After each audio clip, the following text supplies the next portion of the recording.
For those people that don't know or haven't read your stuff in a while, because unless you've got an old copy of the Voice, there's not, this is your first book, right? Right. Okay. Right. Can you read us maybe a little piece that will give us a taste anyways, a taste of the Rivithead?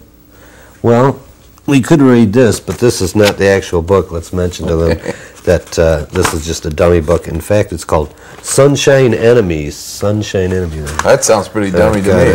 That's pretty stupid, but I guess my book will be similar size and whatever.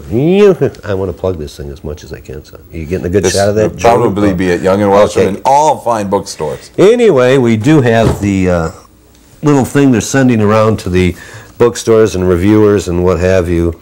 A little thing. What, you want me to read some of this? Yeah, why don't you just take a little segment that people can oh God, get a sense of the Rivithead. All right. Here's a part. I feel strange reading this. It's poetry hour. Well, it's strange anyway, so it'll work out. I knew in the 10th grade that I would become a shop rat. It was more an understanding of certain truisms I found in my hometown than any form of game plan I might have been hatching. In Flint, Michigan, you either balled up your fist and got career motivated the moment the piano quit banging the commencement theme, or more likely you'd still be leaning when the ancestors arrived to pass along your birthright. Here, kid, fetch. At least up until recently, that's the way it worked. All roads led to General Motors in Flint. Father and son, sister and brother, each of them swinging through the gates to play follow the earner. The pattern began to dissolve with the cutbacks and technological gains of the early 80s. All of a sudden, trying to find an application for work at GM was like searching out buried treasure.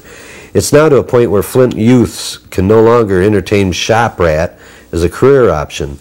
The evolution of the critter appears at end, and unless I somehow manage to knock up a GM spot welding robot, I rather doubt I'll ever see any of my offspring inside the factory. I almost didn't make it in myself. After high school, I wasted 4 prime earning years running around with my tongue sticking out at the smokestacks. I painted apartments. I got married and divorced. As long as I had my birthright stowed in my back pocket, I felt relatively safe in delaying destiny. During this period, I would oftentimes park by one of the factories just to watch the fools pile out at quit time. I hated the looks on their faces. I would sit there with a can of beer in my lap and try to come up with an alternative career goal. There weren't any. All I ever came back to was the inevitable self-admission that I didn't want to do anything. And around these parts, that's just chicken shit slang for what time does the line start up on Monday.